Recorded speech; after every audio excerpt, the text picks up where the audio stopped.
České republice je odhadem asi 1 milion bezprizorních koček. Městské útulky jsou zaměřené převážně na psy a pro kočky nemají dostatečnou kapacitu. Státní útulky neexistují a práci městských útulků tak suplují občanská sdružení, která provozují převážně dobrovolníci. Tato sdružení fungují z darů členů, soukromých dárců a výjimečně menších grantů. Kočičí přání je největší online sbírka v České republice.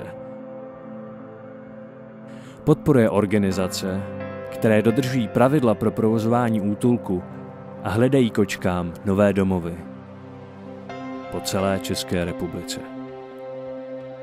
Jak to celé funguje? Na stránkách kočičípřání.cz si vyberete kočku. Vidíte, jaký dárek by si přála a v jaké hodnotě. Pokud se rozhodnete kočku obdarovat, ze svého účtu odešlete peníze přímo na účet organizace. Ta pak za vybrané peníze koupí kočce dárek, který si přála. Kočku s dárkem vyfotí a fotku s osobním poděkováním odešle na váš mail. Co je výsledkem? Obrovská podpora organizacím a kočkám. V prvním roce se vybralo 249 585 korun.